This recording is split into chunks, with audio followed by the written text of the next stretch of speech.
Star Trek Discovery Season 2 Episode 9 Review Project Daedalus. This review contains spoilers. 2.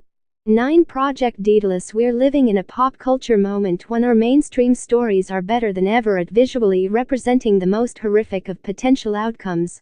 This had led to a pattern of high-stakes storytelling that tends to desensitize the viewer to the worst eventualities.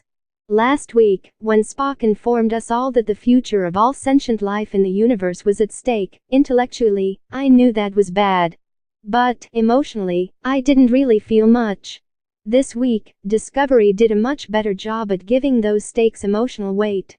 Losing all sentient life is still a high-stakes, high-concept problem that is too big for me to wrap my emotions around, but losing Airiam and possibly losing this Discovery family, which now includes the endearingly dickish Spock, that I have come to care about?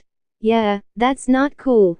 Project Daedalus has to get a bit narratively manipulative with the use of Airiam's death, considering we never really got to know her.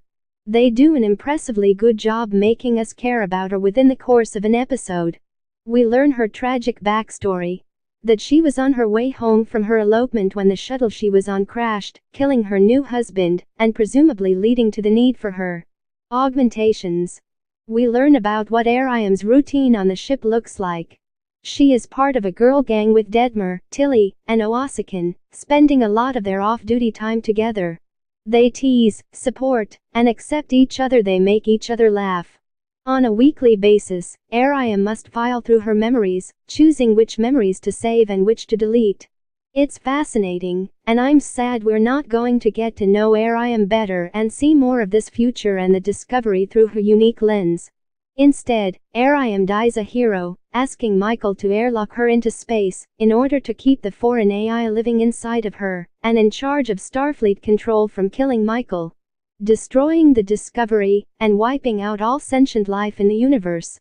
It's the only choice for a moral person, but it's also an incredibly brave one.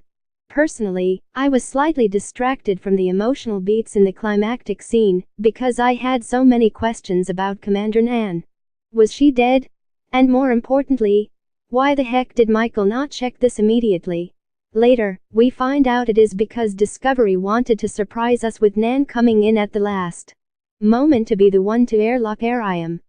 It was jarring to watch a scene in which Michael valued one co-worker's life so intensely, yet had seemingly forgotten about her other co-worker, potentially dying a few feet away. Was anyone else disappointed that it wasn't Michael who ultimately airlocked Airiam?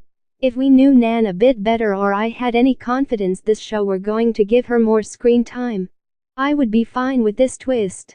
How it stands, however, it felt like a cop-out, like the show didn't want to have its main character kill their co-worker. Never mind that it would have been an incredible act of bravery and demonstration of will on Michael's part, not to mention Spock works a lot better here than he did last week because he is in a much more complex context. Don't get me wrong, he's still being a dick to Michael, but because we are seeing him interact with characters who are not his family, we get a much more complete picture of who Discovery's Spock is.